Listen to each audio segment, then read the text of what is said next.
Back at Wildwood Park, getting ready to start game 2 of our doubleheader. Sheboygan took both ends yesterday, but dropped the front end of this doubleheader in 9 innings in what was scheduled to be a 7-inning contest. 4-3 with Addison scoring runs in the top of the 7th to tie the score at 3. And then they came up with the lead run in the top of the 9th.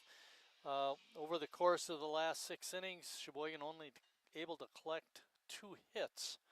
And it was a struggle near the end of the game trying to get hits and runs. And Addison came away with a well-deserved win. They played well.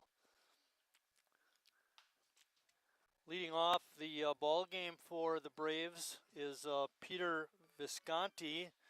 Visconti's been their leadoff hitter all 4 games, playing in center field. Pitching for Sheboygan is Sean Gavin.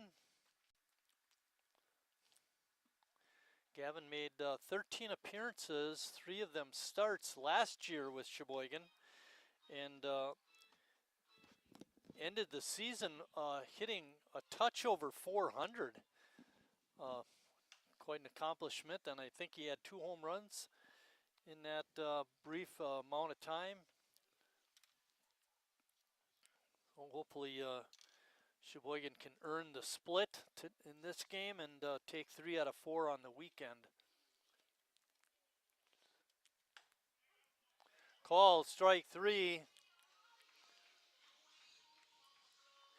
We were looking over our stats sheet for this season, and Gavin's name did not appear, so this is his first appearance with Sheboygan.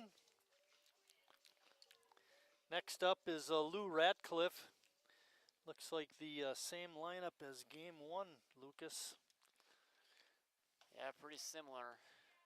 Ben Geary, the shortstop, is on deck, and then it's Hunter Johnson, Connor Peckham, Jack Schwarbrick is the one change.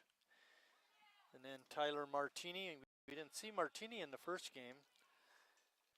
Cal Arnson and A.J. Valdez. So a couple of changes for the Braves. Another strikeout. Radcliffe not able to hold up.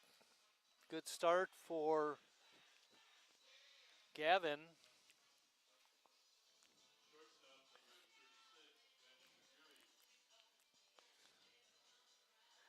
Geary had a tough first game at bat. He was 0 for 4, but was really good in the field again.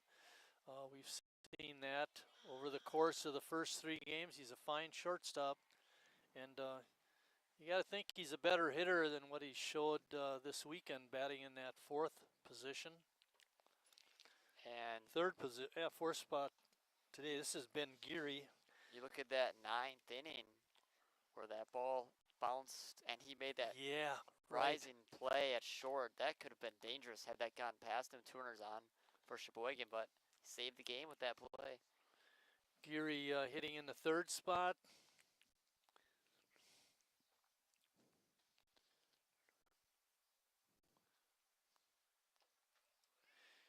Defensively for Sheboygan, they got Jimmy over at first, Jacob at second, Harry's at third, and Riley is at short.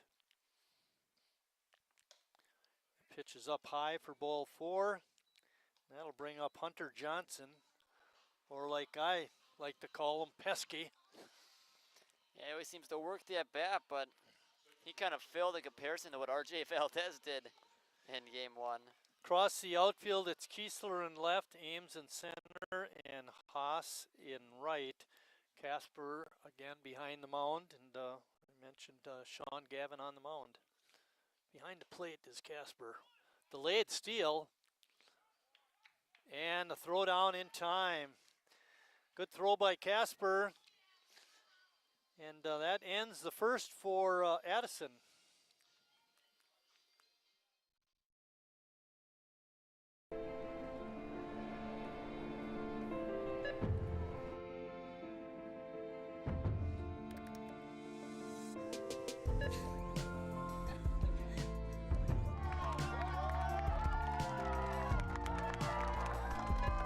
Whenever you shop Meijer, you help support programs like Boys and Girls Clubs and Girls Who Code that show kids they can dream anything and do even more.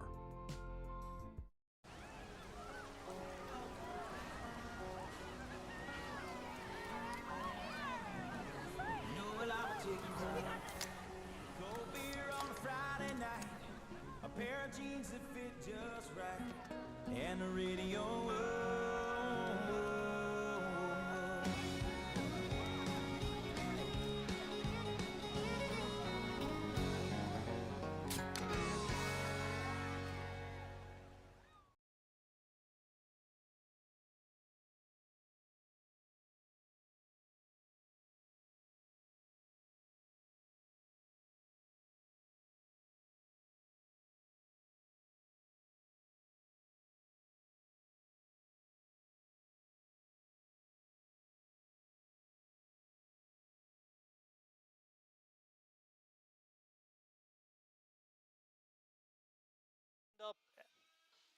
Sheboygan will send up Alex Ames to lead off the ball game, the bottom of the first. Then it's George Haas, Harry Stout, Jacob Neese, Riley Palmquist hitting fifth, Jimmy Jurgensen, Calvin Kiesler, Cal Casper, and Hudson Wagner. It's same lineup as game one.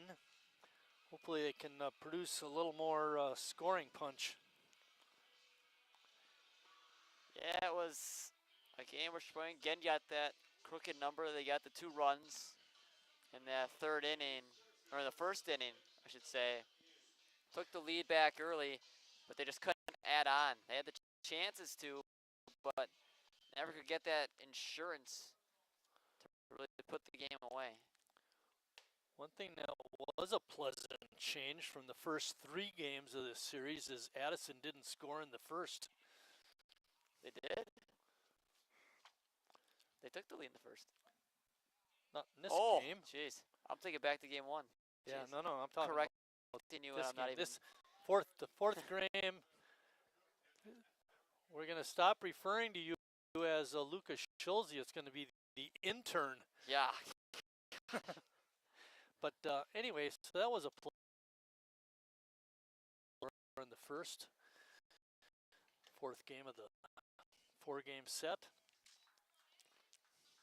My bad. Lucas is multitasking as we speak, trying to keep CJ and Bill in line.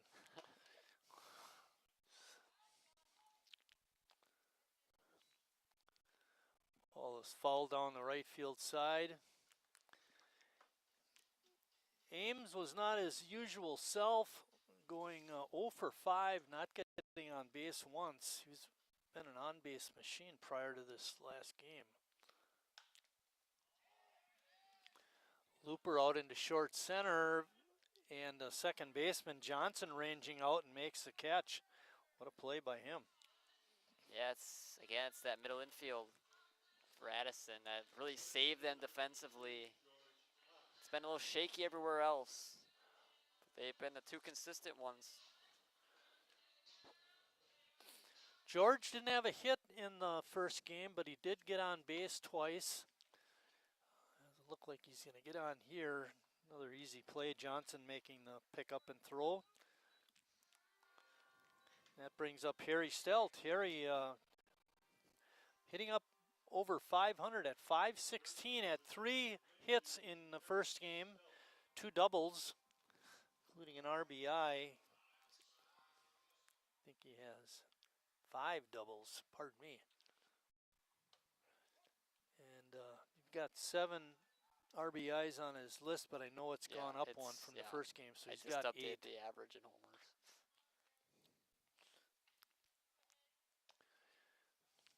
When it comes to the broadcast intern over the years, Lucas, you are the hardest working intern. Thank you.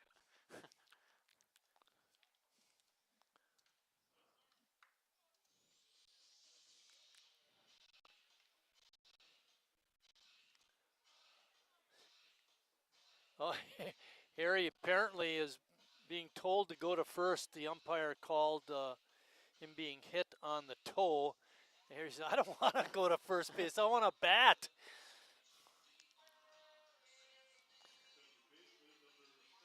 I mean, that's a win for Addison to have Harry only on first base. The way Isn't that that this the game truth? gone. Jacob Neese is up.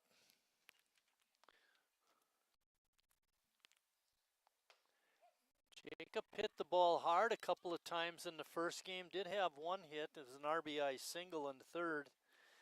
But generally speaking, on the weekend, he's hit the ball hard well. He just hasn't gotten base hits. Hey, he's slowly moving up that runners in scoring position average. He's gotten 2 hits in those last 2 games in that situation.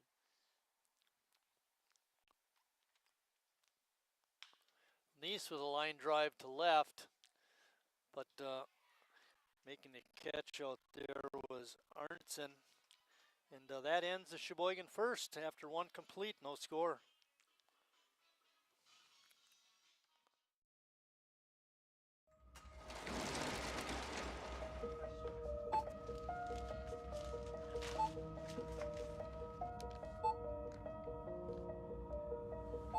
Whenever you shop Meijer, you don't just feed yourself or your family. You help support programs like Simply Give that feed our neighbors in need. Thank you.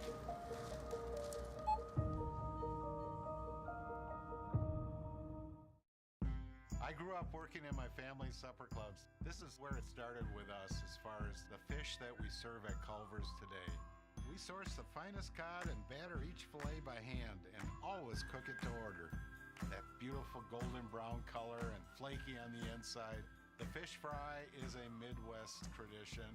It's about families coming together. I love bringing this tradition to guests everywhere. Mom and Dad would be proud. Welcome to Delicious. Wingism number 1, the Flavor Saver.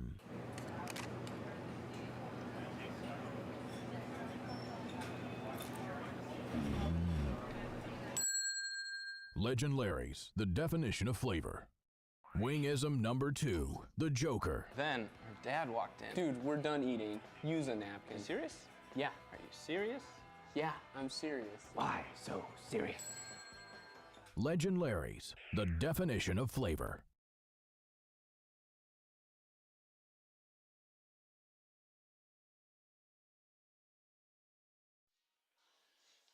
With the loss in Game 1 to Addison, Sheboygan's overall record is a pedestrian 6 wins and 5 losses, and they're 2-1 in the Wisconsin State League.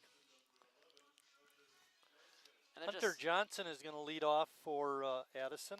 And they're just 6-4 at home too. I mean, they've played so many home games at the start of the season. You expect a little bit of a stronger start. That set of 4 games with Chicago was tough. They were a real good team. I'd mentioned at the time, though, it's good competition for the guys, and it's better to play good teams. Definitely.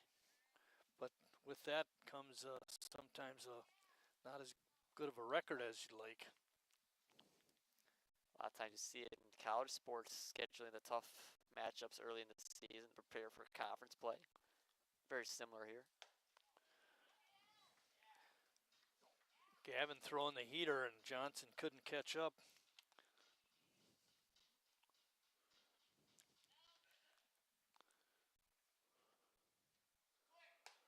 And a swing and a miss again. 3rd strikeout for Gavin. And he's showing that strikeout stuff in his first inning and the 3rd. He is blowing it right past these Addison hitters.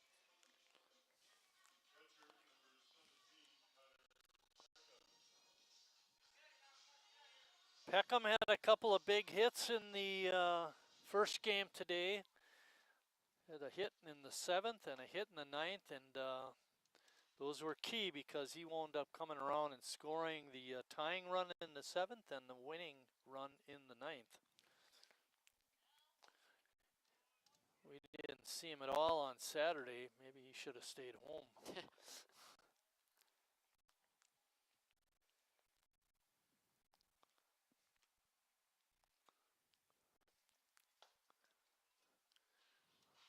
Another pitch out of the strike zone. Yeah, he was just a rally starter in those 7th and 9th innings. When it felt like Addison was down, now couldn't get the offense going, leads off the 7th at the base hit. Then after Ryan Flesh had kind of looked like he was starting to lock in, and he leads off that 9th at the base hit and comes around the score in both innings. Peckham is catching this game, taking over for Torres, who caught the first 3.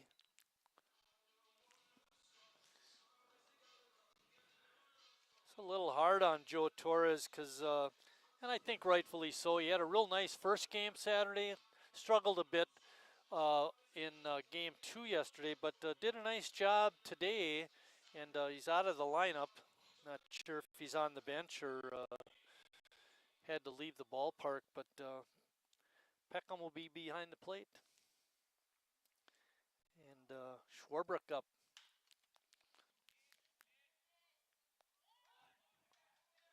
Nice catch, and the throwback to first is in time to double off Peckham.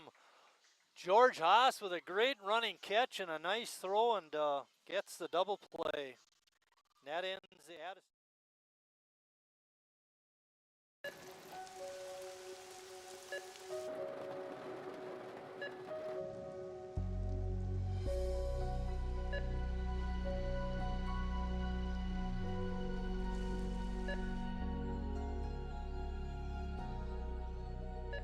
Whenever you shop Meijer, you help support organizations like Hope House Mission and New Hope Shelter that give people around here warmth, shelter, and care.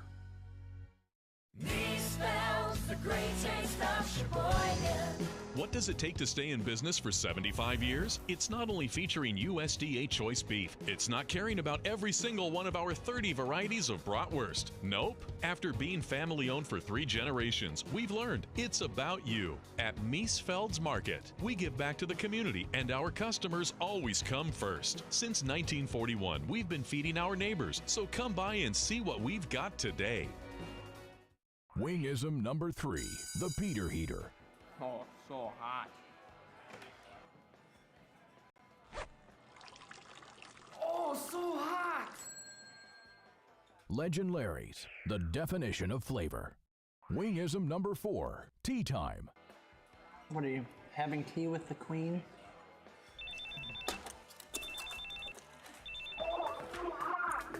Hello. Nice. Legend Larry's, the definition of flavor. Riley Palmquist is going to lead off the Sheboygan second inning, but Lucas, you've got something important to tell the fans. Yeah, we got a left-hander on the mound. Alex Cardoza. Just the second time the A's have faced left-hander, but the only one who faced him the first time was Jimmy Jurgensen. He had a home run off of him.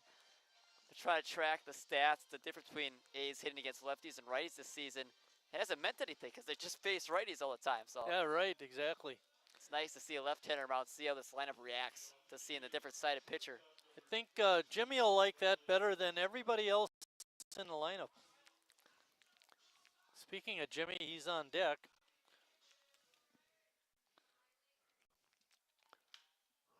First pitch swinging, hits one out to right field. And making the grab out there was Valdez. Didn't even get a chance to say that Riley had 2 hits and a walk in the first game.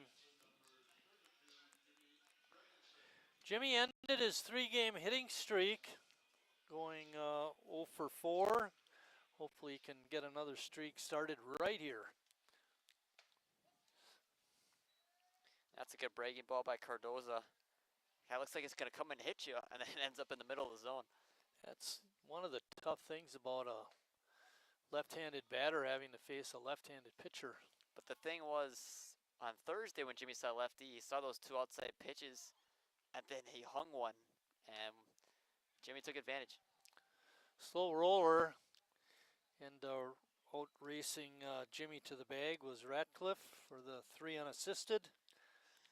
And 2 quick outs for Sheboygan brings up Calvin Kiesler. Kiesler was 1 for 3, beat out that little topper towards third base, and then he walked in the ninth, gave us a little bit of hope, but he died on second.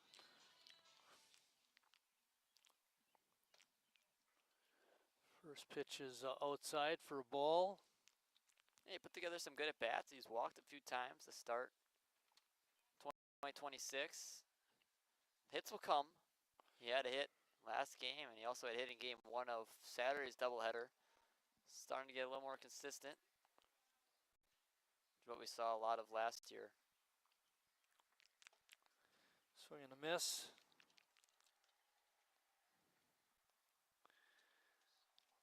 Last year, Kiesler finished with a .252 batting average.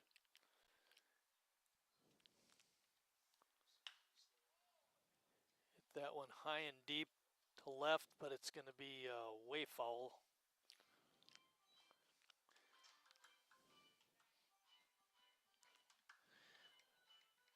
He had 2 sacrifice bunts last year. I'm looking at categories where he led the team. The other one, not a good category. He was caught stealing 3 times. Still, I'm surprised that he wasn't sent in that 7th inning. I think it was the 7th inning that yeah, he that beat Wagner that one got out, into and then it was a play. double play, right? Yeah. 2-out walk. See what Tim Moyer elects to do with Calvin on first, and Cal Casper coming to bat.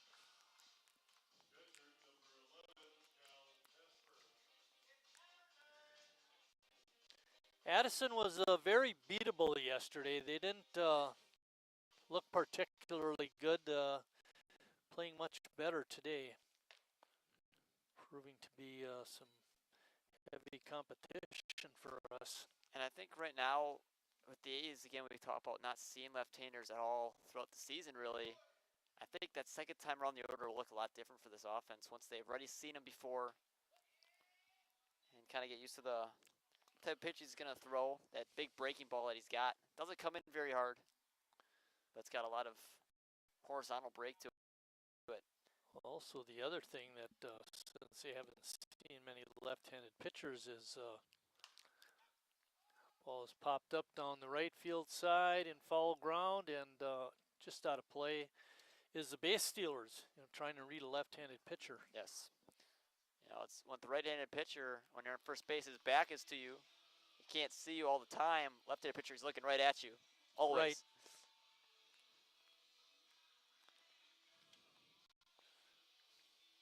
Tom Clawwetter, who pitched for Janesville, he's a Hall of Famer in the State League, was really good at holding runners. Kiesler was on the move that time, but the pitch was fouled off. Yeah, 2 strikes and 2 outs, trying to get that jump on anything hidden play. If not, then you'd expect him to still get in the second regardless, but I think, I know Clawwetter graduated UW La Crosse, and I believe he pitched in the Yankee system for a while. minor leagues, it's a difficult league to pitch in, no matter what level. Just professional baseball. Bouncing ball to third. Good pickup and throw across by Sawbrick is in time, and that ends the Sheboygan second after 2 complete, no score.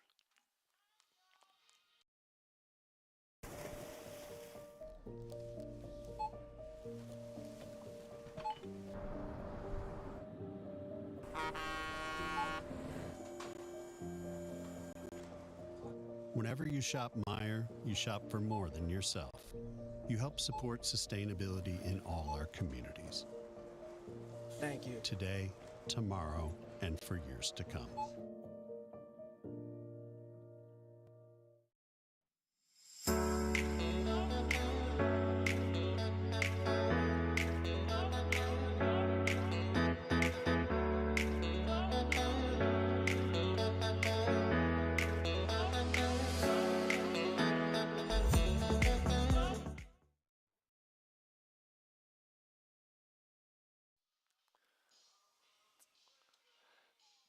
Getting ready to start third inning action. Addison will send their 7, 8, and 9 hitters, That'll be Tyler Martini, Cal Arntzen, and AJ Valdez.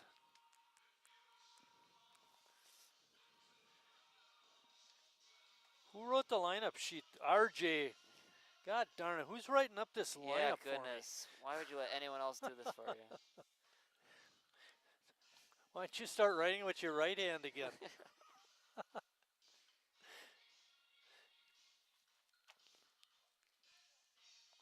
Gavin's gone through the first 2 innings facing the minimum. He walked Peckham, but he got thrown out on a line out to right. Really shouldn't have been caught. Yeah, Peckham not a good job of base running. As good as he's been for Addison, that's just unacceptable base running, especially with a team that struggles to get runners on base like the Braves have so far this series and throughout the season. That was the least amount of runs that Addison's given up this season. They gave up their least amount of runs in the first game of the series with 4 and then giving up 3 today. So the pitching stepped up, or the A's offense hasn't been firing on all cylinders. Whichever way you want to look at it. Started and played first. No, he DH'd in the second game. But he came up to bat 5 times yesterday and did not get a hit. See if Sean Gavin can keep that string going. Gavin's got good velocity on that fastball. Kind of overpowered the Addison hitters in the first inning. Martini pops it up in foul ground. Casper throws the mask away and makes the catch.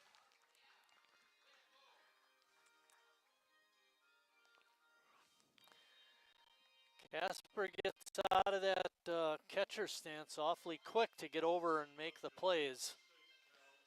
Yeah, we've talked about it before. It's not easy to throw that mask off and try to find that ball in the air. But he makes it look routine. Right, yes, exactly. Just the way they teach it at baseball camp. Yeah. Oh.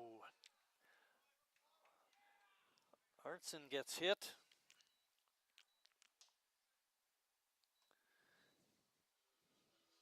It's a tough one. First pitch, ready to hit, and you get hit. Yeah, exactly.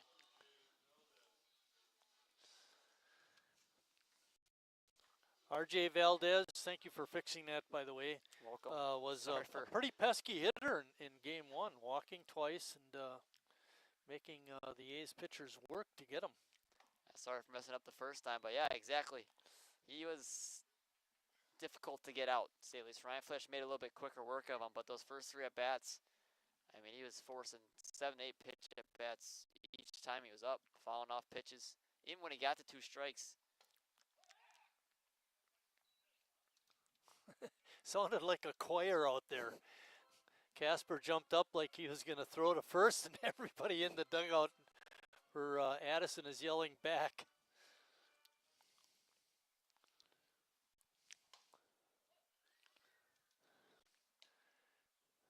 CJ, there's something you should do when that happens. Have a button you can press and it yells out over the back. But only do it when we're off the bat, not the other team.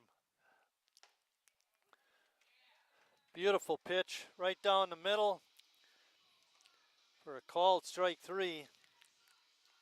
I wonder if there's something deceptive about Gavin's fastball, because it's very interesting the way that Valdez looked in that first game to take a fastball right down the middle. Yeah, right.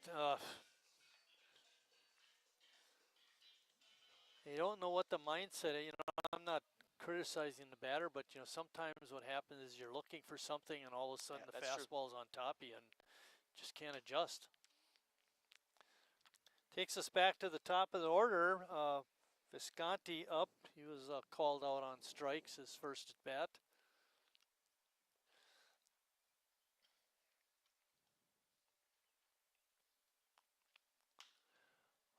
A little bit of a hanger, get out into left field, but Kiesler's got it measured. And that ends the Addison third.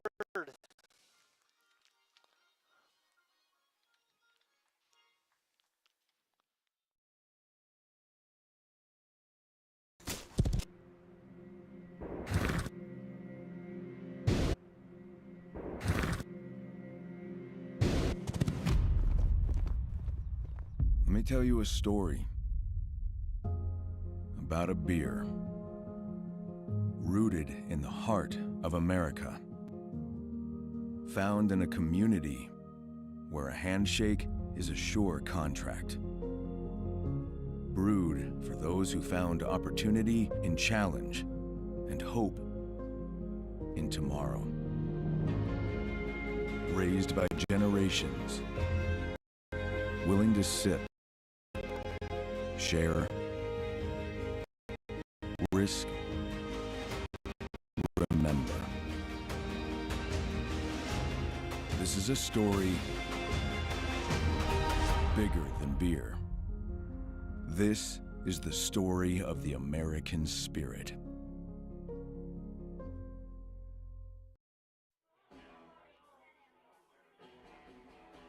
All right, guys, we got teriyaki, honey barbecue, and mild. Enjoy.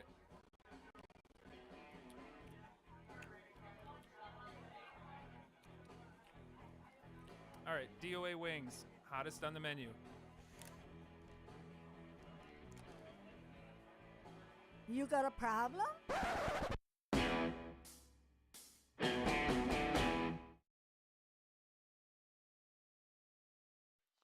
Bill did a little research on Tom Clawitter. He pitched in the major leagues with the Minnesota Twins in 1985 and had one game where he had 5 strikeouts. So Yeah. a little behind the curve was I, but Bill straightened me out. That's a good thing. If you only pitch 1 month in the major leagues, that's Hey, an he made it. accomplishment in itself. You're in the encyclopedia That's right. of baseball players. He made it to the show. You know, think of baseball's long history, over 150 years, got to be getting up there now. And there's only 20,000 players that played in the league. And look, in the average stadium's got over 40,000 seats. Think how long it's been around, only that many players in it. Yeah. Hudson Wagner up for Sheboygan.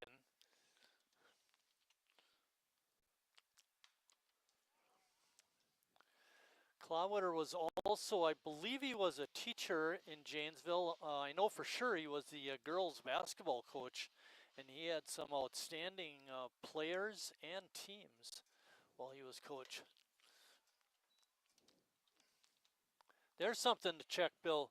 See if he made the Coaches Hall of Fame for Wisconsin high school basketball.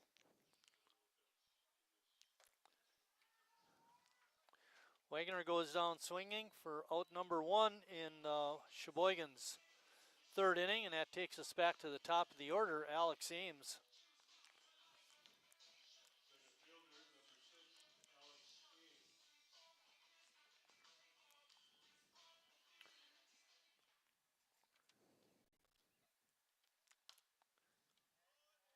First pitch swinging, it's off the screen. Look and see Ames get on base. He'd been in a good hitting rhythm up until today. He didn't play yesterday. He had a little break, cooled him off a little bit, but he's so talented offensively. Good play by the third baseman. Alex is out. And that brings up George Haas. Haas not hitting very well. He does have 5 walks, so he's getting on base. And seems to be quite comfortable playing the outfield, Lucas. He struggled a little bit with errors on the infield, but Yep. he's looked pretty good in right field today. When you talk about offensively, he's hitting in front of Harry. If he could start getting on base, you know, the runs for Sheboygan's to go up with the way that Harry's been hitting right now. Pitch is just a little bit high.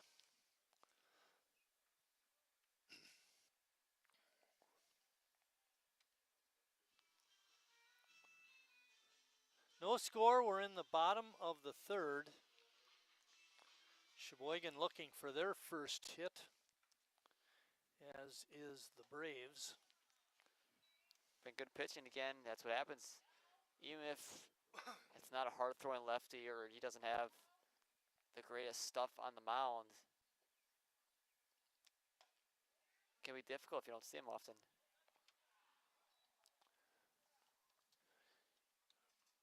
No swing by George. Pitch looked awfully close, like it could have been called a strike, but that not the case.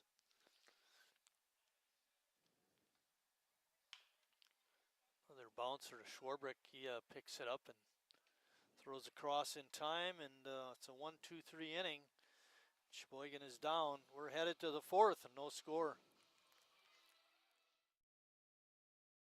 Estimated hold time is now less than 96 minutes.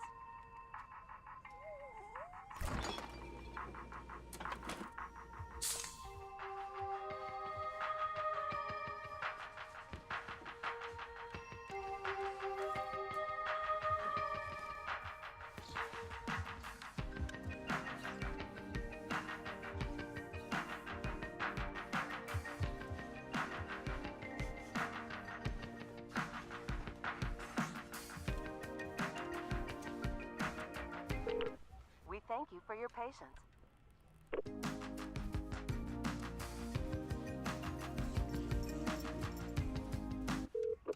Sorry, are you still there? Yes. Okay, please hold.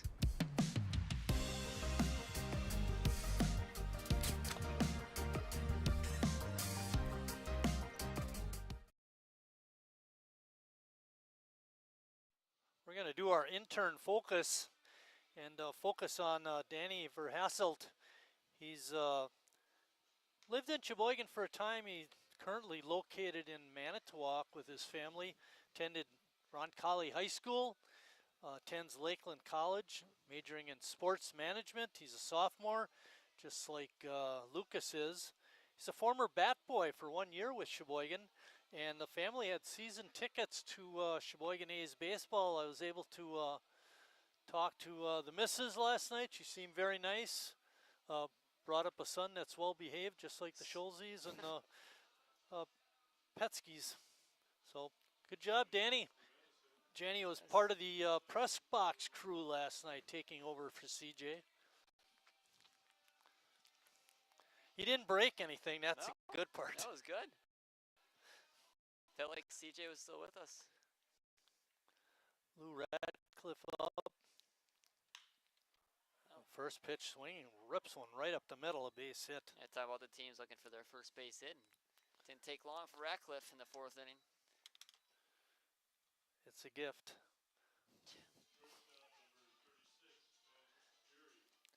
Geary up.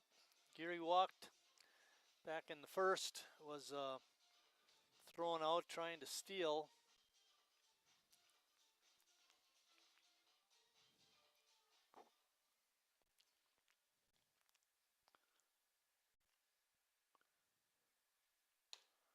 Sean Gavin's fastball is a little bit low. Got a lot of life on that fastball. You can hear that glove pop. We talked about that. Right, Thursday's even with the windows in. One set of windows. It's getting chilly. It is. Especially with the wind coming in, we're feeling it more. Fly ball to a deep right field. Haas gets back in plenty of time and makes the grab.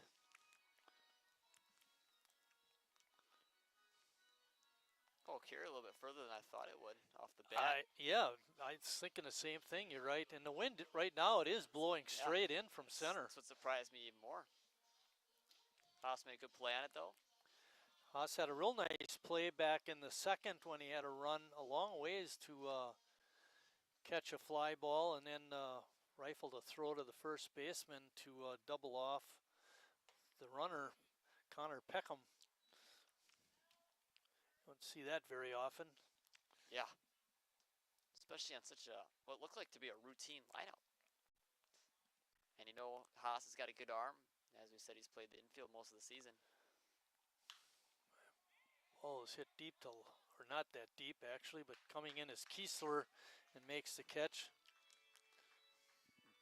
Kiesler had a range over to his right to make that grab. Connor Beckham.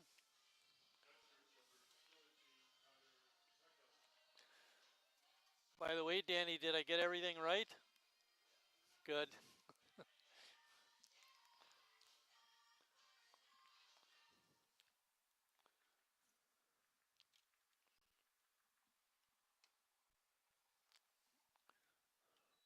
First pitch is just off the outside corner for a ball. Radcliffe still on at first. Not taking a real big lead. I doubt he'll be going. Especially with Casper behind the plate. They know what kind of arm he's got back there.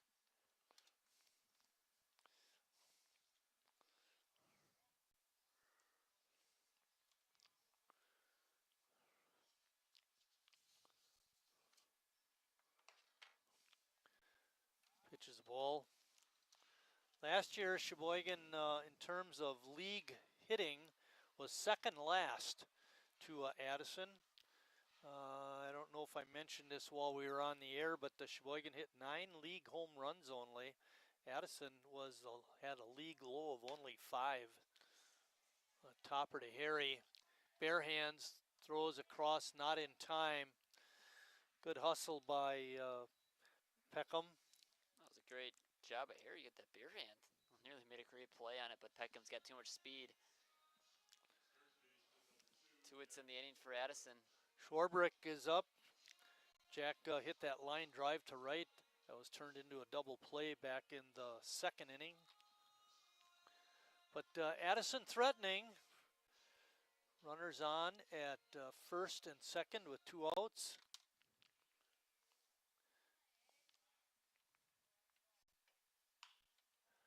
Roller over to Riley, and he decides to go to first and makes a good throw over, and that ends the Addison 4th. Sheboygan will be coming up with the score 0-0.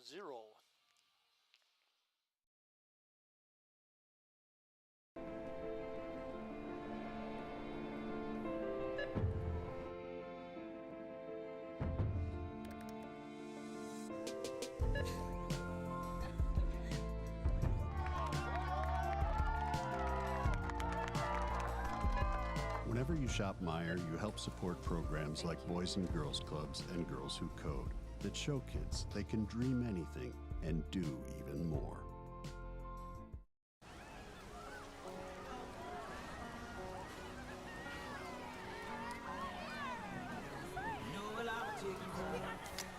Cold beer on a Friday night, a pair of jeans that fit just right, and the radio.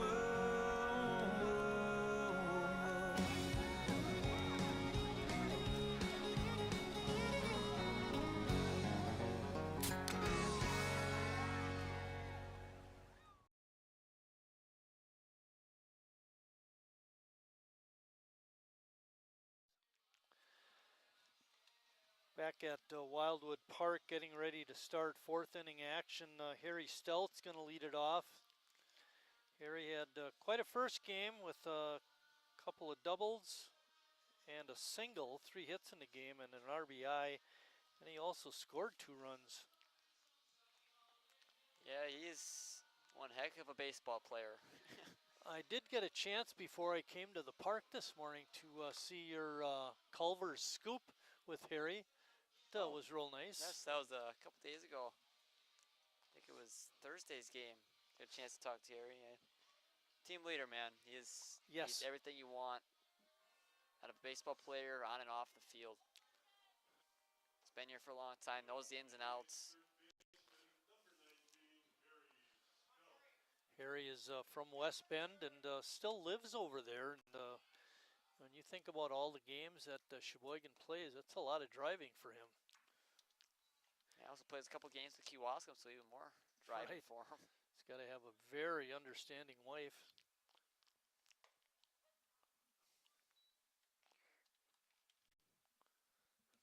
Crowd is thinned out considerably. Yeah, normally those double headers. Game 1 looks a lot much more packed, you should say, for the first one, but the second one kind of a little bit thinner.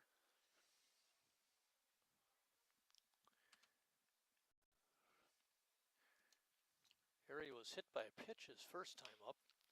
Taps that one right back to Cordoza, who makes the play.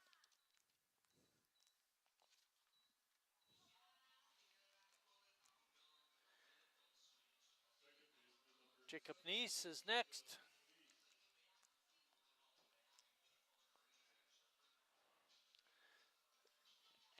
He's seen that left-handed pitching, throwing him off a little bit, still thought a hit into the 4th inning now. Question for you, Lucas. At what point does mentioning we have no hits all of a sudden become poor sportsmanship? We're trying to jinx it, though. We're trying to jinx well, it. that's so it's okay. Yes. Okay. Through 3 1/3, Sheboygan is looking for their first hit. I've never seen Sheboygan get no hit in my time here. We've been very close. Didn't we want a no-hitter where we would get no hits and win the game? Scored 4 runs with only 1 hit, and that was after the runs had been scored when Jimmy got that hit off of a left-hander. You've got a great memory. And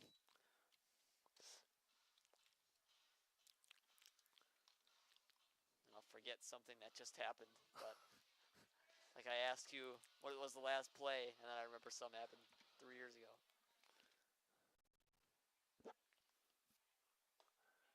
Pitch is inside. It's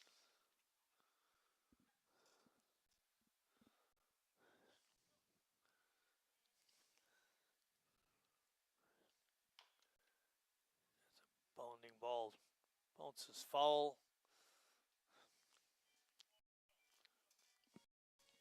He's sitting a couple soft ground balls on that 3rd base line. See if he can get one on the barrel here. Get himself on base with 1 down. Barrel it up.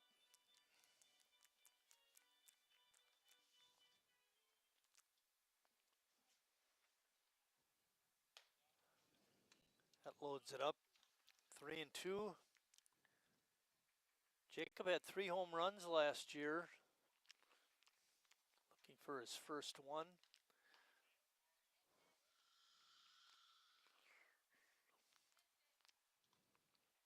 He's got pop. He's got a lot of doubles normally. He had 7 doubles and a triple to go along with those 3 home runs.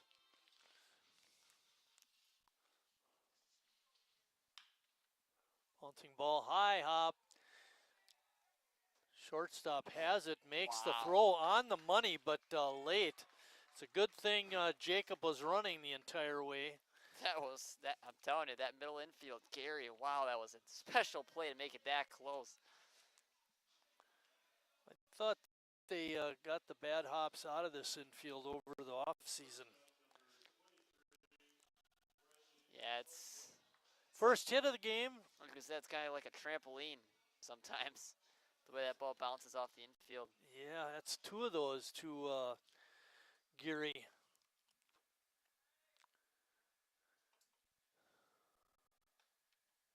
Jacob getting a nice lead over at first. I think whether he tries to steal or not is going to be how he reads Cardoza.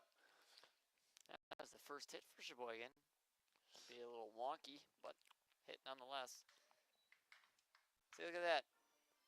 No hitter after 3 1/3. Done. Just like that. It's a gift. Riley flew out to right his first time.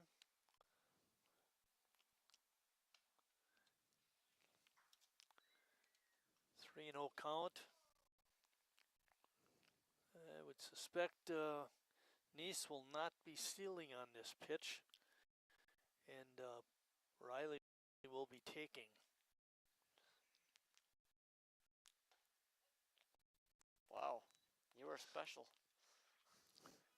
Cardoza didn't cooperate. He was supposed to throw a ball.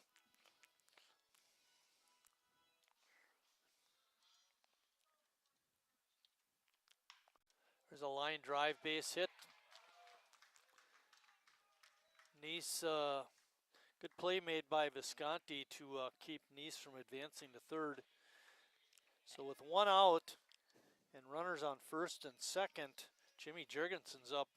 And it's kind of what we thought we were going to see the second time through the order out of Cardoza, I should say. A little bit more contact. Again, the A's only struck out the first time. They only struck out once, but they didn't have a lot of hard hit balls. And Palmquist, that was really, I'd say, the first hard hit ball we've seen off of Cardoza. See if Jurgensen can follow it up. Geary trying to keep Nice close at second base. playing not quite behind Jacob, but over towards the right side of the infield, with Jimmy being a left-handed batter. Jimmy rips one right down the line, a fair ball. It's going to go all the way to the corner. 1 run will score. Moyer sending the trail runner Palmquist, and he'll score. And Jimmy, 2-run double, and Sheboygan jumps out on top in the 4th inning. And he's smashing lefties to start this season. 2 for 3 for Jimmy Jurgensen against left-handed pitchers. Man, what a job by Jurgensen to keep that one fair. Bring in 2 runs. Great piece of hitting by Jurgensen. Getting his first hit of the Sunday. I think Moyer got a sore arm waving the runners around. Palmquist flying around the bases, running like the wind.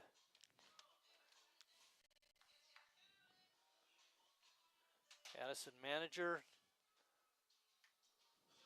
Kurkowski coming out.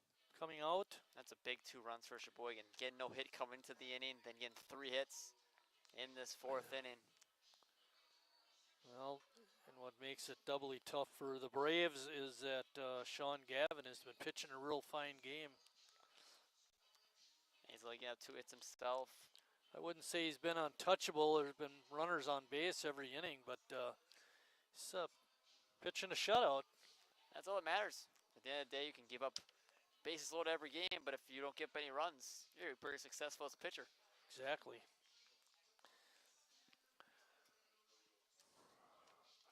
Our next broadcast is going to be on Tuesday, June 9th, when Green Bay comes to town in another Wisconsin State League game. Over the last couple of years, when Green Bay would come to town, that was a combination game between both leagues, but they're not in the New Bowl this year, just in the State League. Makes it a little bit easier for us, at least. Yes, it's kind of complicated to look at both standings going into the game, but. And then Wednesday, Sheboygan goes to Kewaskum in what could be a real interesting game after getting hammered the first time around. And they're on the road. On the road, exactly. But our next game will be on Tuesday. Look forward to bringing you that contest.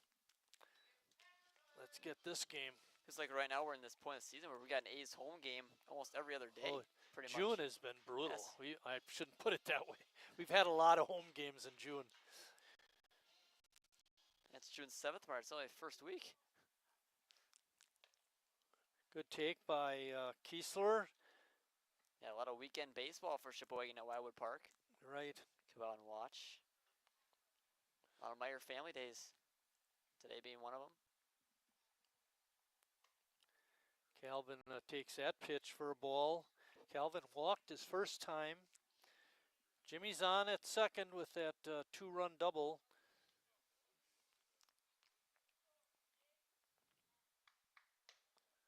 Another pitch outside the strike zone. Cardoza having a little trouble finding the zone against Calvin. It's kind of what we figured. You know, you see him once, you come up to the plate again against him, take better at bats, put the ball in play, harder contact.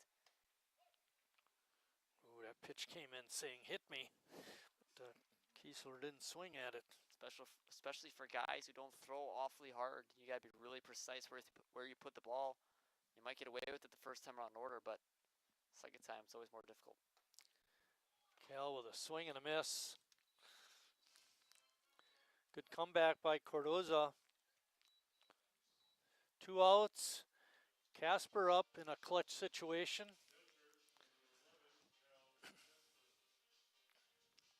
Cal looking to get that batting average up.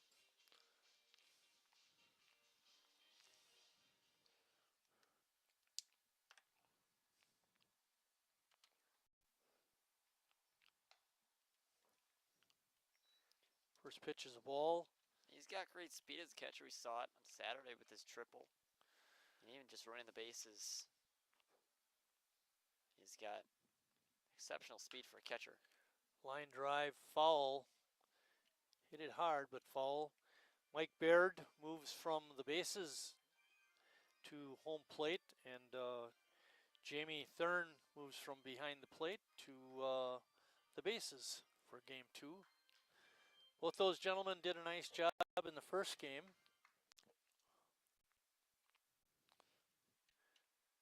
Cal up. Takes that pitch low, good eye.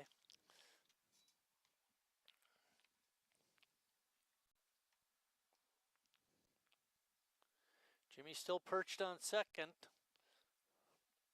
Again, that's an insurance run Sheboygan needs to get. Something that killed him in game 1.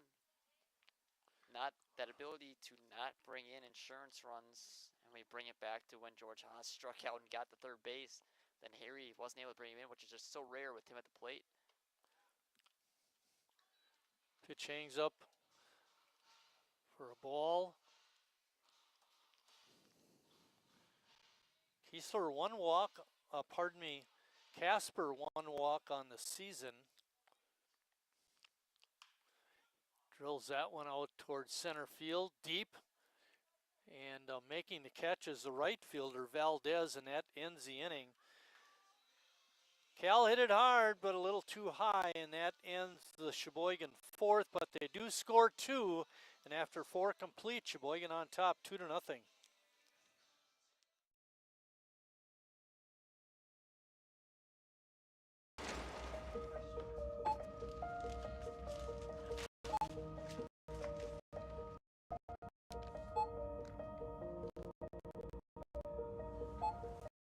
Whenever you shop Meijer, you don't just feed yourself or your family. You help support programs like Simply Give that feed our neighbors in need.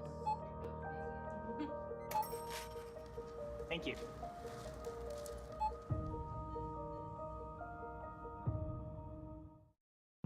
I grew up working in my family's supper clubs. This is where it started with us as far as the fish that we serve at Culver's today. We source the finest cod and batter each fillet by hand and always cook it to order. That beautiful golden brown color and flaky on the inside. The fish fry is a Midwest tradition. It's about families coming together. I love bringing this tradition to guests everywhere. Mom and Dad would be proud. Welcome to Delicious.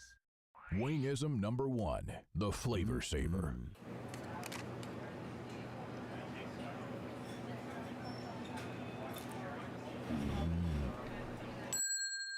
Legend Larry's, the definition of flavor. Wingism number 2, the Joker. Then her dad walked in. Dude, we're done eating. Use a napkin. You serious? Yeah. Are you serious? Yeah, I'm serious. Why so serious?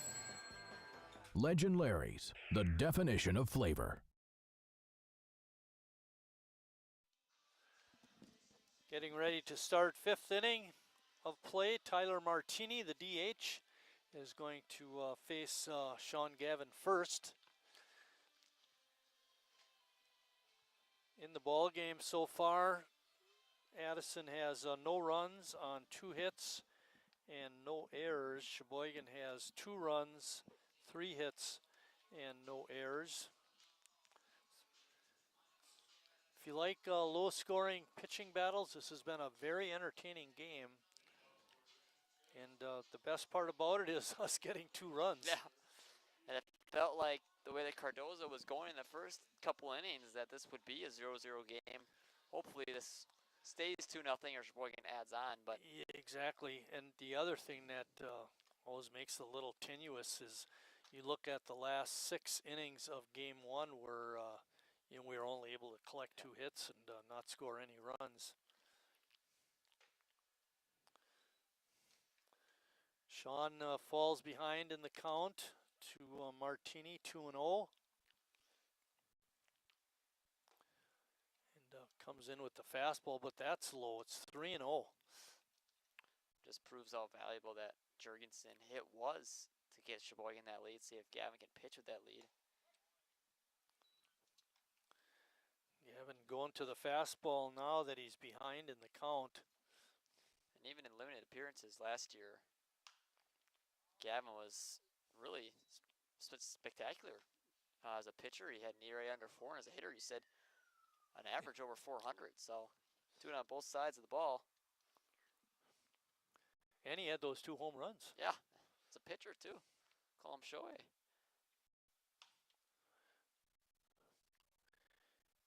Since going 3-0 on Martini, Gavin has been peppering him with nothing but fastballs and crawled back to a full count.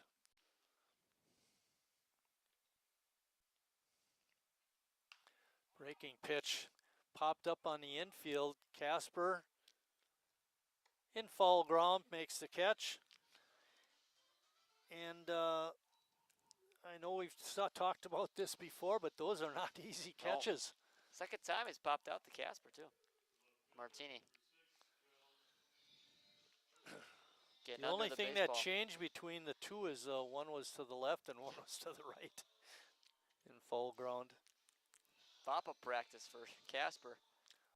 Arntzen up, he reached on a hit by pitch. And was looking at an inside fastball there.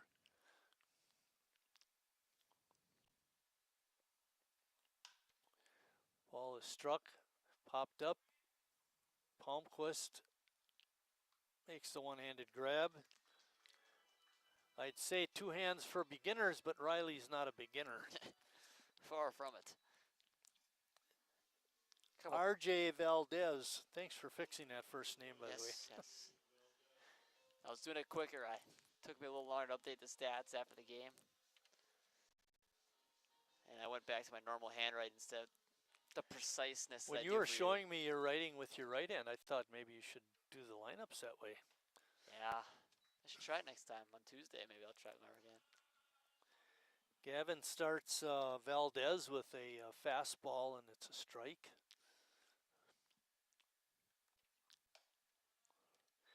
You know, the other thing, Lucas, we scored those 2 runs, and then we go to the next half inning where we are now.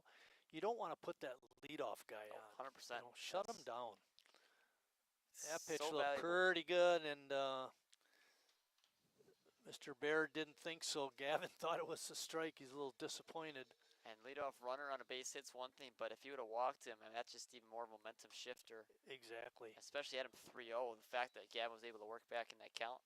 Another pitch that looked right in there and called a ball, and now Gavin walking off the mound. He's not happy. Just have to battle back, pepper him with fastballs.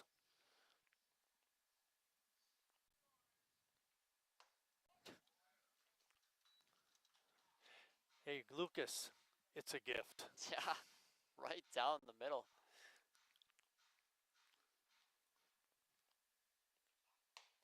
And another fastball overpowering Valdez. What looked like a tenuous inning for Gavin turns out to be a 1-2-3 for Addison. After 4.5, Sheboygan on top 2-0.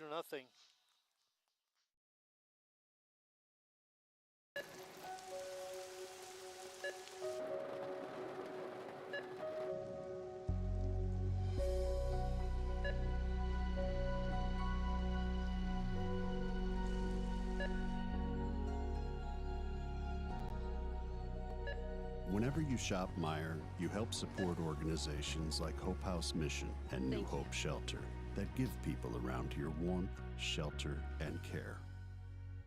Me smells the great taste of Sheboygan. What does it take to stay in business for 75 years? It's not only featuring USDA choice beef, it's not caring about every single one of our 30 varieties of bratwurst. Nope. After being family owned for 3 generations, we've learned it's about you. At Miesfeld's Market, we give back to the community and our customers always come first. Since 1941, we've been feeding our neighbors, so come by and see what we've got today.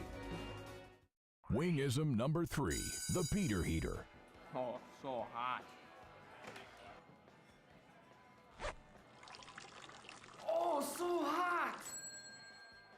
Legend Larry's, the definition of flavor. Wingism number 4, tea time. What are you, having tea with the Queen?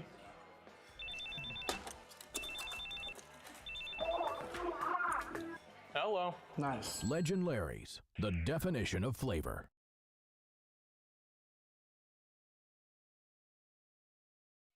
Brian Cutt is in for Addison. Final numbers for Alex Cardoza. 4 innings pitched, 3 hits, 2 runs, both earned, 1 walk, 2 strikeouts. Alex didn't pitch a bad ball game. Ran into a little trouble, of course, in that 4th inning, but other than that was pretty solid. And Cud we saw yesterday. Yes, he was the one that gave up the walk-off, in quotations, home run to Jimmy Jurgensen. 3-run blast.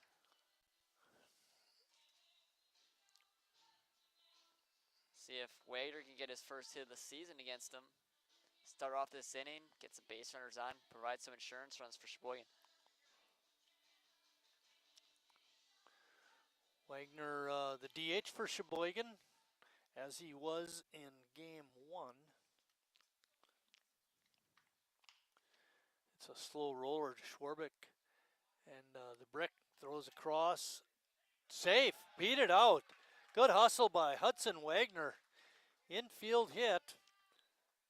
And good job, Lucas. Yeah, look at that. You got the gift.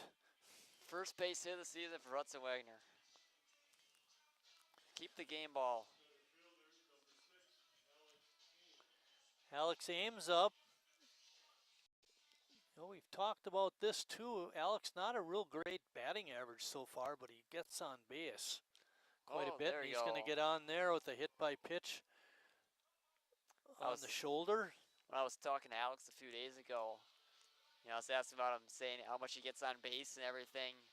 And he says, yeah, I like getting on base, but it doesn't mean I get hit by a pitch. He just always seems to be the target, like you said about Kiesler. That's his 6th hit by pitch, I'm pretty sure, of the season. That's too many.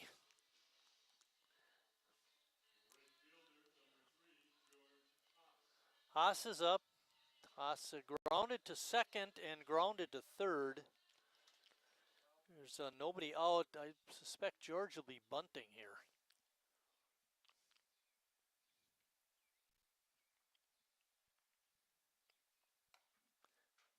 Swing Did away. not show bunt. Took the first pitch for a ball. Moyer giving him some signs now.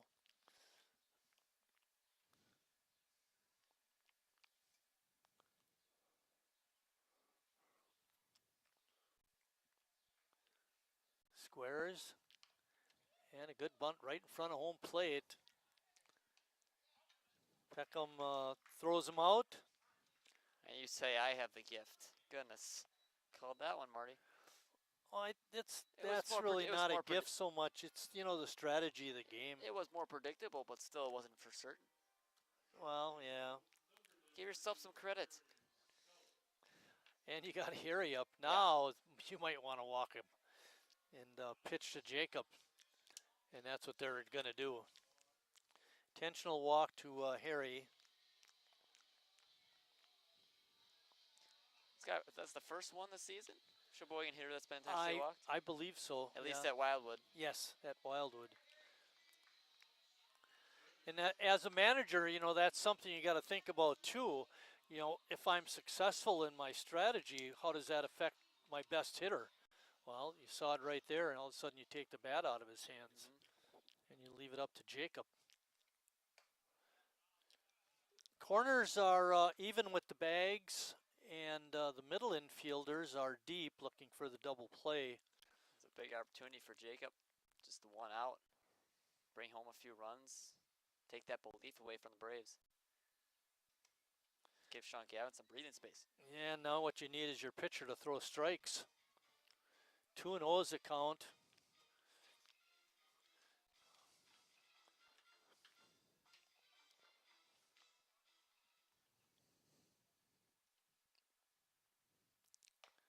And a good take by Jacob. 3-0, bases loaded. It's been a rough start for Cud, similar to his experience on the mound yesterday. Loaded the bases up, and he's already got a 3-0 count. Work out for him if he wants to get out of this inning. Expect Jacob to be taken all the way here. And it's ball 4, a 4-pitch walk after issuing an intentional walk to Harry Stelt, and that produces a run for Sheboygan. They now lead it 3-0. And nothing surprising there from Jacob taking that last pitch don't want to reward Cud for something that he hasn't earned. Riley Palmquist is next. Bases remain loaded. 2 walks and a hit by pitch along with a single have produced a run. A breaking pitch is a strike. That was an interesting pitch in my estimation because he had trouble throwing strikes, and he starts Riley off of the breaking ball. And you wonder if Riley was ready to swing away on a fastball in the zone, knowing that Cud had missed a couple times. And that pitch is in the dirt, and it gets away from the catcher, and another run will cross the plate. Wild pitch produces another run and sends Stelt and Neese over to third and second.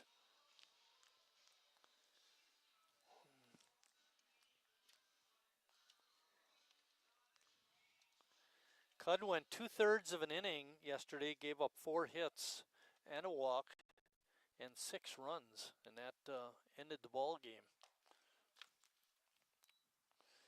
At one point, that run rule was a tall task for Sheboygan to get, and all of a sudden it started getting You more. mentioned it too. We only need 6. Wow, come on, Lucas. That's a lot of runs, but they did it. And they got it by 2 extra. They won by 12.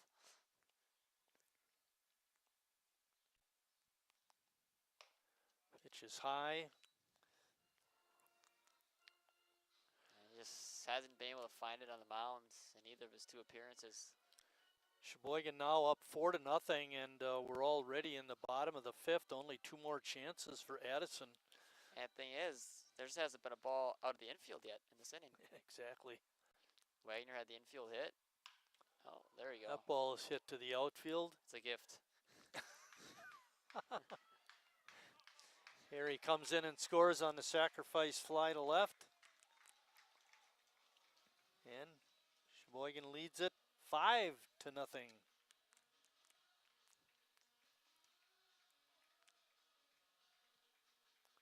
that brings up Jimmy Jurgensen with 2 outs. Jimmy's last trip, he hit a 2-run double right down the right down the line. Ratcliffe made a play on it, but it was by him in a blink.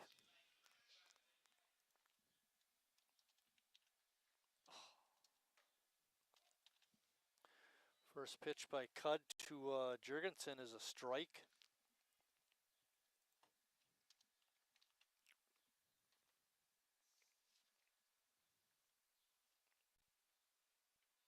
Oh, ball's in the dirt. I think it hit him. I do too. Yeah. And they're going to send Jimmy. I don't think Jimmy thinks it hit him. To first. Umpire still pointing down. Jimmy is not, well, now he's throwing the bat away and it's going to go down to first. He's telling Neese to go back to second. Because it's dead ball if it's hit by pitch.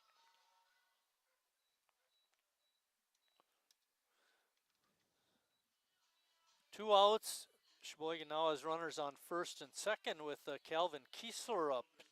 Second hit batter of the inning for Cud on the mound. And to be honest, he's lucky that he's only getting up 3 runs in this inning. A lot more damage Sheboygan still can do with the 2 runners on base. See if Kiesler can come through with a RBI hit.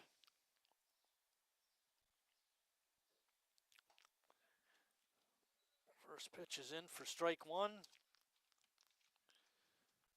Wagner led off with a hit to third baseman. He was able to beat the throw.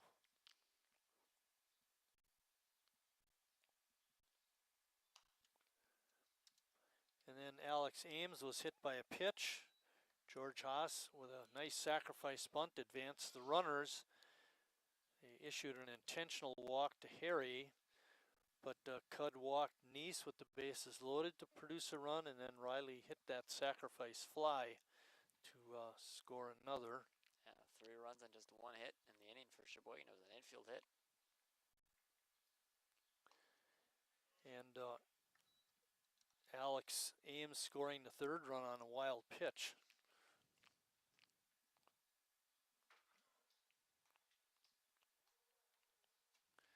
That happened after the sacrifice by Haas.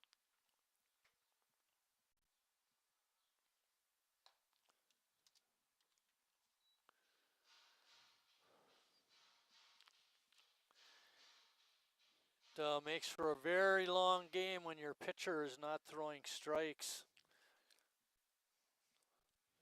Yeah, it's been a struggle. Cardoza pitched to more contact than what we've seen Cud. It's been a lot of walks. Ball is hit out into center field. Visconti trots in, and finally the third out is accomplished by Addison, but not before Sheboygan puts 3 more runs on the board, and as we enter the top of the 6th, it's 5-0 Sheboygan.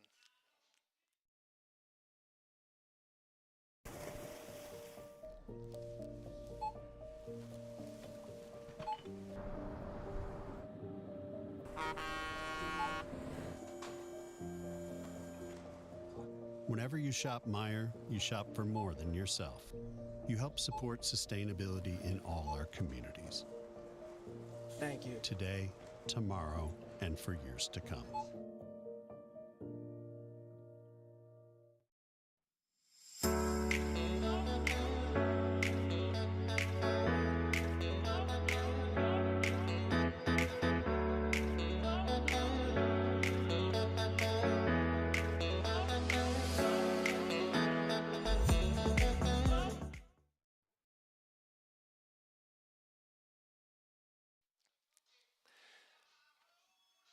Sean Gavin on the mound for Sheboygan. He's entering his 6th inning. He's been very good through 5. He's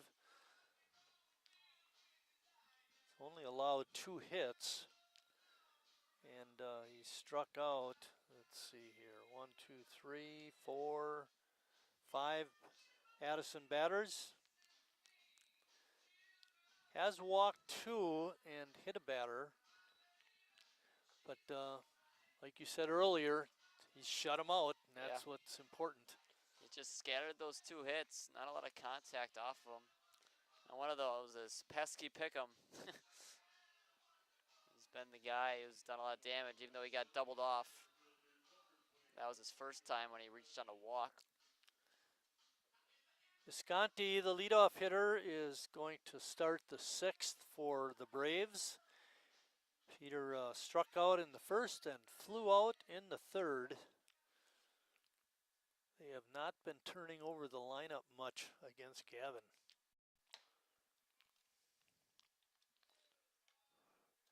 And Gavin is, come on, man, what do you want? Do I got to throw everything right down the middle? That evens the count at 1-1.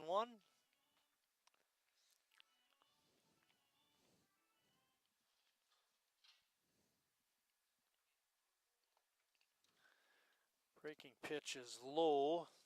And when Gavin's missed a lot today, it's been very close to the zone many times. Sometimes even in the zone, really, when he's missed. But according to us and Bill. But on this side, Cud's misses seem to be very wide and not really challenging the batter. Our next ball game, I mentioned this earlier, I'll give it again, is Tuesday, June 9th, when Green Bay comes to town for another state league game. That breaking pitch is in for a strike. It makes it 3-2. Pepper them with fastballs, Lucas.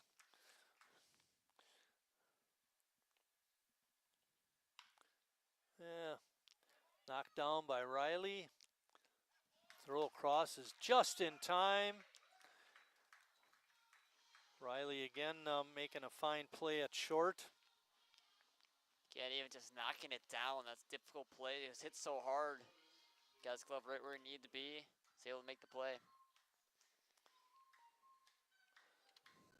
Lou Ratcliffe. Lou singled his last time up.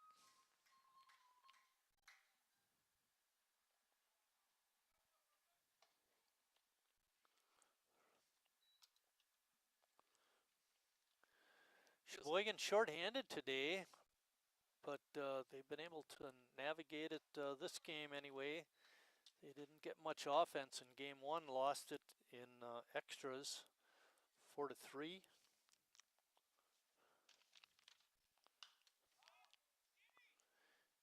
Jimmy trying to get a beat on it, but it's out of play. Sheboygan looked to be in good shape in that first game, Lucas. You just couldn't bring us home. All right. Getting that run in the top of the 7th to tie and then winning it in the 9th. But it wasn't all your fault. Only about 80% my fault. We gotta throw some down to the other end of the press box.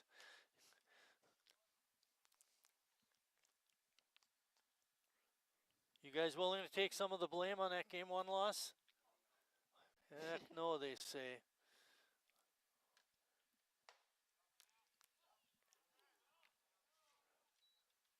Feels like the zone just continues to get tighter and tighter. Yeah, Gavin's getting very frustrated.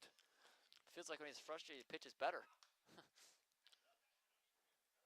I like him best when he's throwing those fastballs. Yeah, he feels like a dead straight fastball. Doesn't feel like it's got a whole lot of movement on it.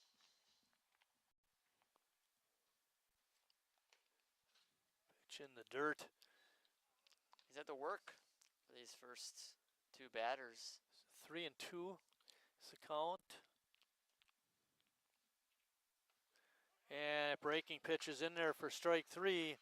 I'm getting to like that breaking pitch too, Lucas. Just like him as a pitcher. At yeah, that point. That too.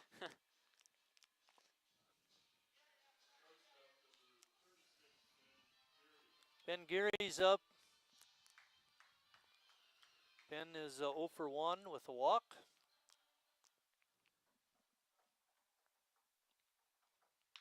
Another breaking pitch pounded on the ground to Harry. And the throw across is in time. And a 1-2-3 sixth. Gavin pitching a beauty.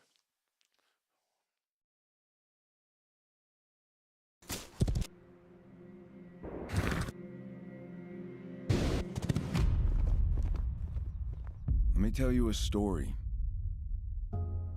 about a beer rooted in the heart of America, found in a community where a handshake is a sure contract, brewed for those who found opportunity in challenge and hope in tomorrow, raised by generations, willing to sip, share, risk, remember. This is a story bigger than beer. This is the story of the American spirit.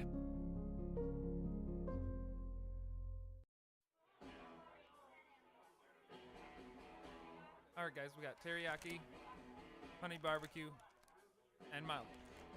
Enjoy.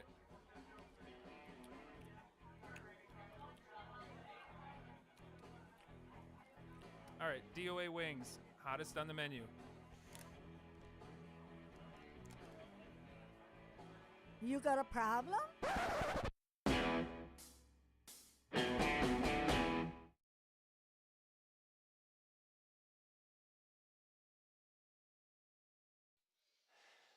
Kyle Wojak is on the mound for Addison, getting ready to pitch the 6th inning. Wojak had a forgettable game yesterday. He went 2 innings, gave up 3 hits, 4 runs, including that grand slam to Harry. Had a walk and a strikeout. You gotta give him a little bit of credit, though. He twirled out of that bases loaded, nobody out jam.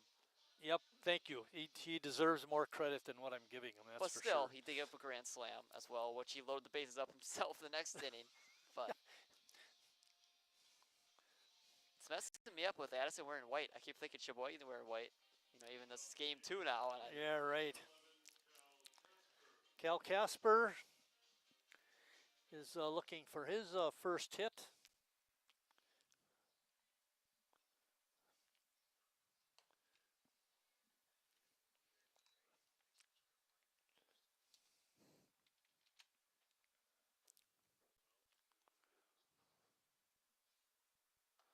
Wojak with a nice breaking pitch. That is It's 1-1. Yeah, 12-6 curve type of thing. Very slow coming in there. Tripling up on it. Likes the breaking ball.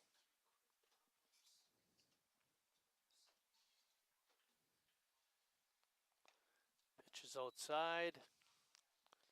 3-1 is the count. Cal looking to get on base. Extend that 5-run lead.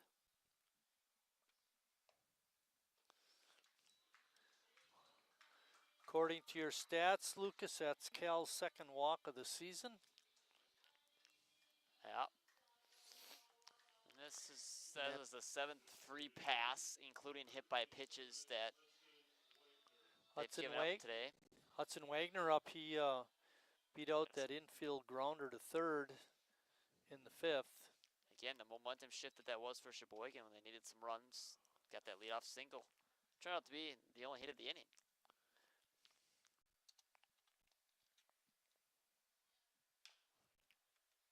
Hudson fouls that one down the third base side.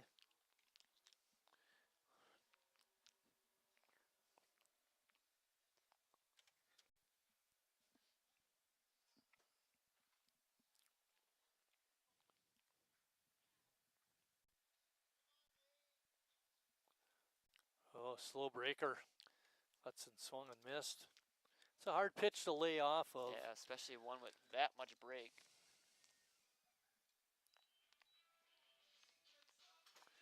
Takes us back to the top of the order, and Alex Ames.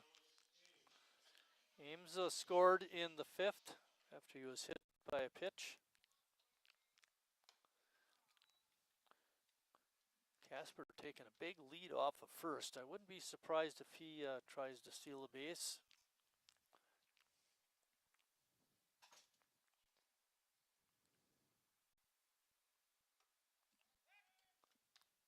Almost got on the back pick. Yeah. Peckham with the attempt.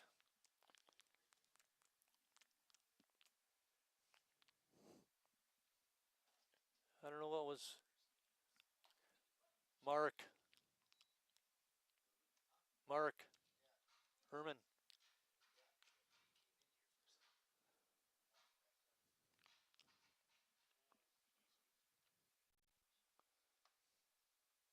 Better than our other friend. I hope you don't have a gift. Once maybe. Oh, big swing and a miss. See if Ames can draw his signature walk. He got hit by a pitch, so hopefully he can get on base without having to take the pain. Swing and a miss. Casper on the move. And he's in there with a stolen base.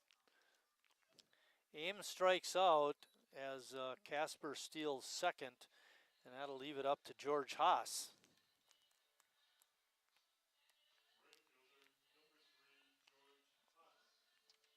Haas got a chance of the runner in scoring position. Maybe get a little more insurance for Sheboygan, head into the 7th inning.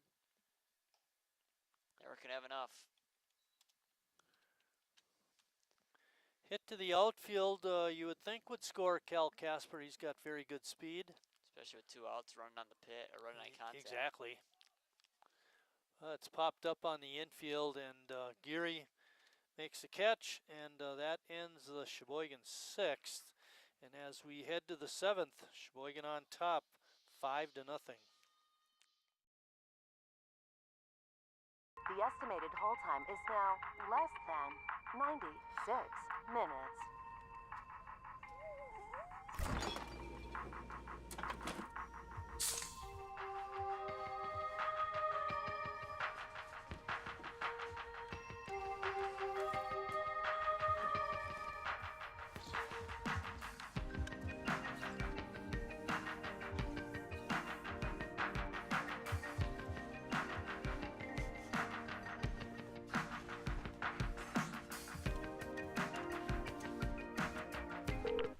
We thank you for your patience.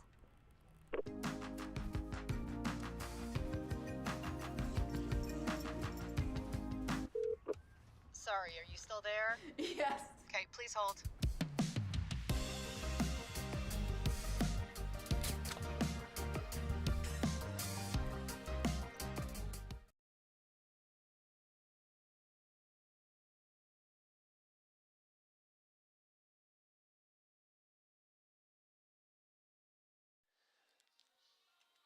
Ben Geary is going to lead off for the Addison Braves as we enter, pardon me, it's Hunter Johnson as we enter the 7th inning.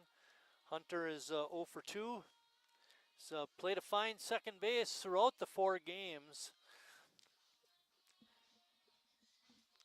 Yeah, that middle infield, Johnson and Geary have really been spectacular for Addison. Keeping them in games, making some difficult plays that could have led to some bigger innings for Sheboygan. I brought that for you. I was used it the whole game. I just grabbed the other one. Keep your stuff out of my space. Unless it's your marker. Highlighter.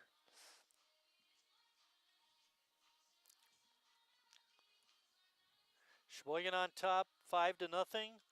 They dropped a 9-inning game in the first half of the doubleheader by a score of 4-3. Addison playing a real tough ball game in that one to come back and win it. Hunter fouls that first pitch off.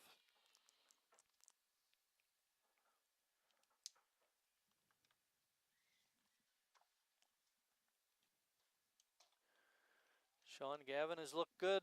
He's on 7 in a row retired.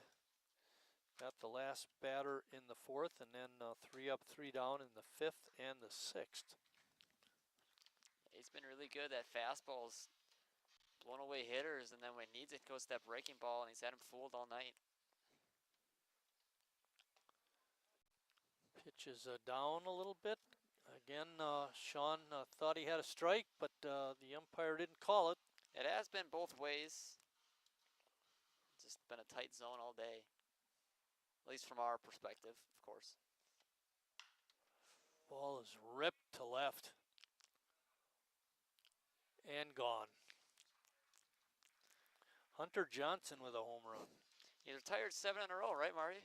Yep. They're picking on me up here. Gift. I thought you were a real good buddy. For Johnson, that's his second home run of the 3-game series. Yeah, he's got some pop, and he was the guy who kind of brought them back last game. Cut that to a one-run game. Connor Peckham up next. He walked and singled his first 2 trips.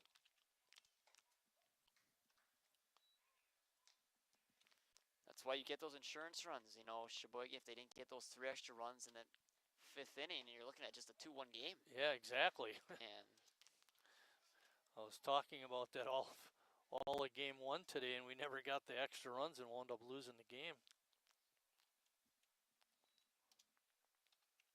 now Gavin's got a little bit more room to work with. Retire him and get Sheboygan out of here with a 3-4 over the Braves.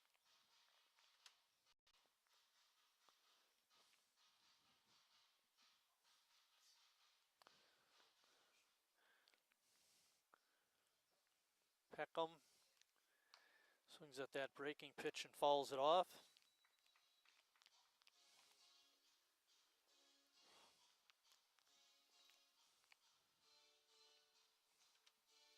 There's some pitchers in the majors and even across high school and college that, you know, no matter what they do, they don't show any emotion, even if they have a big play or kind of like Uribe from the Brewers. He shows the emotion. Every time he comes out on the mound, he brings it. But Gavin, you could tell on the mound what he's thinking, especially we've seen a couple of times where he has a guy on the call from the home plate umpire. Tell he's frustrated. Breaking ball is popped up into left field. Kiesler drifting over. And there's out number 1 in the 7th.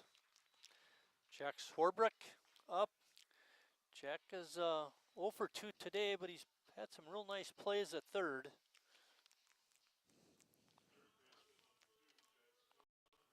He also drove in the winning run in the first game.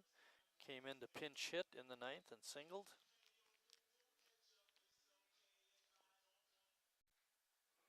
That's kind of when the Addison started unloading their bench in that ninth inning. Brian Zielinski pretty much just a bunt. Get the runners over and end up beating that winning run. Peckham that scored at ninth. Harry on the backhand.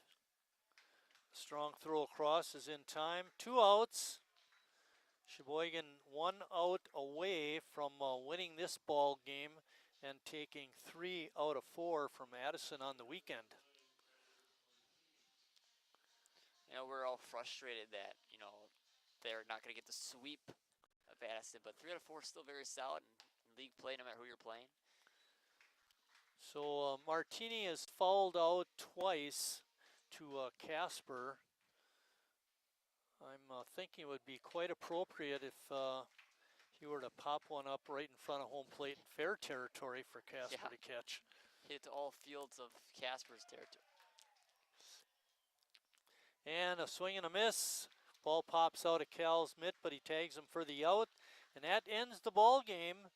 Sheboygan a winner in the second game of this Sunday doubleheader with a 5-1 win. Good effort by Sean Gavin. Yeah, he was special today for Sheboygan. Obviously, of course, his line gets tainted a little bit because he gave up the home run in the 7th. But still, I mean, 7 innings, I should say, of 1-run baseball. Really solid outing from him. Got the strikeouts going. His fastball was great and used that breaking ball when he needed it. And overall, just great performance. Sheboygan got the runs, those insurance runs that they're looking for in Game 1 and Game 2. So, 5-1 win, we'll take it. Take 3 out of 4 Exactly. the weekend. And again, Sheboygan winning 3 out of 4. Their next ball game will be on Tuesday when Green Bay comes to town for another Wisconsin State League game. Lucas and I look forward to bringing you that game.